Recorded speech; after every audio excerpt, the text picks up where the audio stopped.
Hello and welcome back to another review. Today we have Endzone 2. And before I get into anything else, like always, I'll tell you if I think it's worth it. And for me, it's a big yes. I really love it.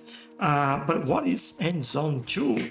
Endzone 2 is a post-apocalyptic survival colony builder where you embark to secure humanity's survival after a cataclysmic disaster. You have to discover and populate the last habitable grounds, while the survival of your people hinges on your wits, foresight, and resilience in a harsh and unforgiving world. It's also what happens after Endzone 1. So the first game is all about the actual disaster right after the disaster, the nuclear disaster or whatever that is. And now we have some pockets of places where the humanity is able to survive and live and thrive a little bit more, making things a lot easier. Now, before I get into any more details, just full disclosure, I got the key for free from the developer, from the PR team actually, but all that you hear here is my actual opinion from playing the game. I'm currently playing and recording a Let's Play series, so you can see all that I'm saying here are some things that I've already said in some of those episodes, although just the first one will be out with this review, so you can go and check that out. But there are more things that I'll talk during the Let's Play as well, but this is a collection of points from what I've seen and from what the game that I played so far. I've recorded quite a few episodes already, they're all ready to go, and I think I can now have a baseline for what I'm saying. So let's start with what I think are the strong points of the game. I think the story building up on the previous game is quite interesting because I really enjoyed the first game, and I feel like if you like it, the format also is kept the same and it builds up on top of something of a framework that's already working, and I quite like it, and the story makes sense. So the first thing that you need to feel like you get immersed in that environment, in that post-apocalyptic world, is there. So the story checks out. Now, obviously, at the root of this game, there is a city management kind of style, and I believe this is done. I don't want to say at perfection, because sometimes like there are things that you can do better, or there are other ways to do things. Some people prefer things in a way, some people prefer things in another way. So it's quite it's not private, but it's quite personal. That's the word I'm looking for. But I do feel like it's done almost to perfection, because you have different areas of management, and that adds to the complexity.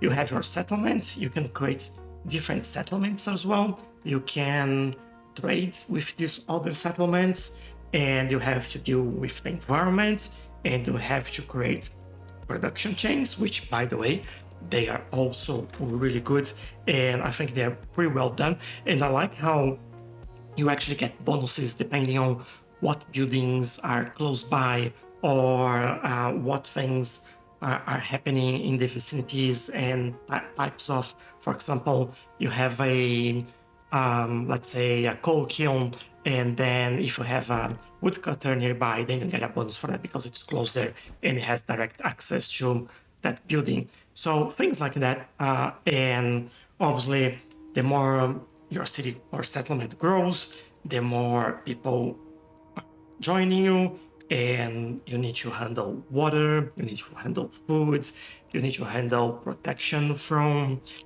radioactivity, which is still a thing, and it adds a lot of layers to that.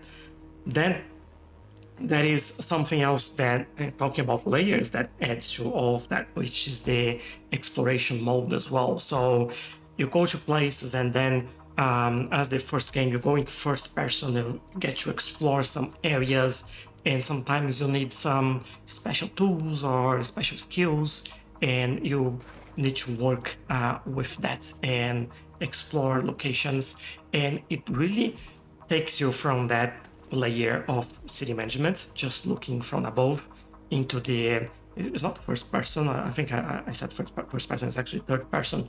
And then you go into that layer where you are playing as a character in your settlement, in your city, and this just all of a sudden looks totally different, and it's quite cool. I really like it. It adds an extra layer of activity, or of things to do, things to see, to discover. That story on that as well. So it's quite cool. I think it's definitely worth it.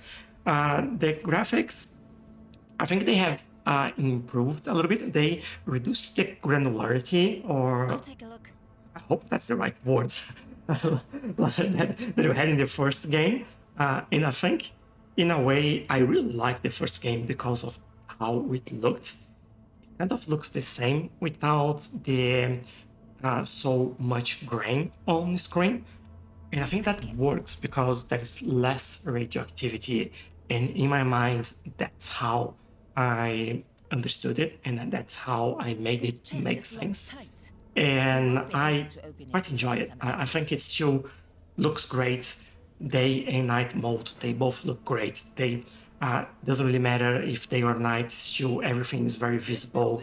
It's quite easy to follow everything, and it just makes, again, things even more interesting and even more great. So I love it. I think all of this that I mentioned makes you immerse in the game, and then makes you just like play for quite a while. Like the last episode I recorded was almost 50 minutes because I really lost track of time. I was just into it, building and having fun. So that's how I feel.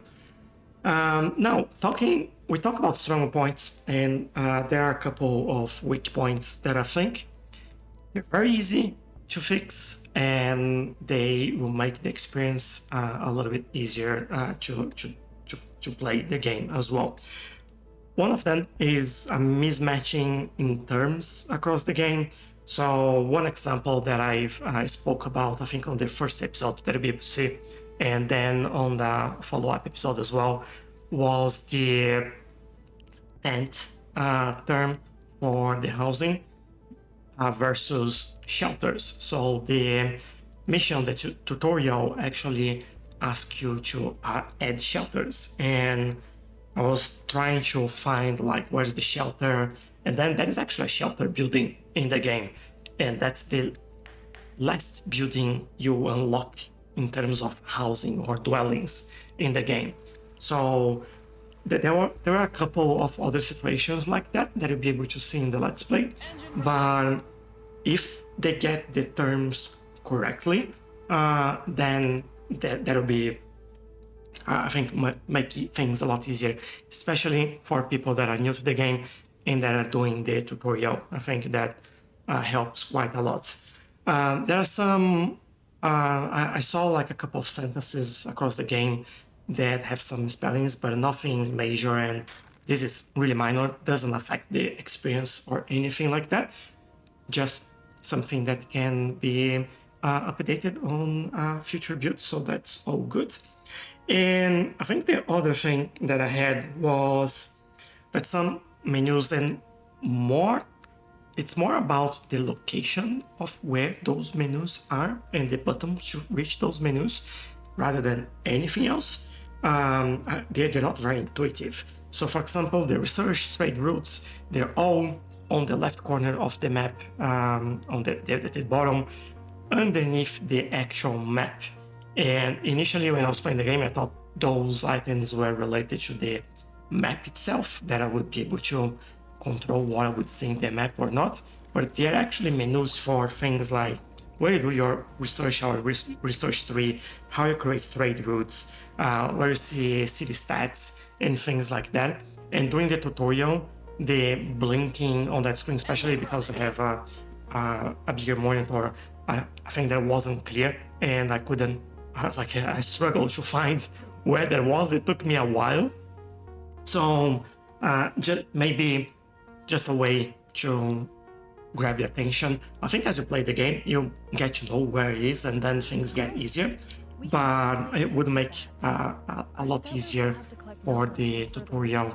Maybe if it's something that you could, I don't know, fade out the whole screen and just have that area, put an arrow or something else if it moving the menu around is something that it is not feasible. But yeah, I think in terms of what are the weak points, these are the weak points and they're easily fixable in my opinion. And I think the game is pretty strong and holds up to the first one.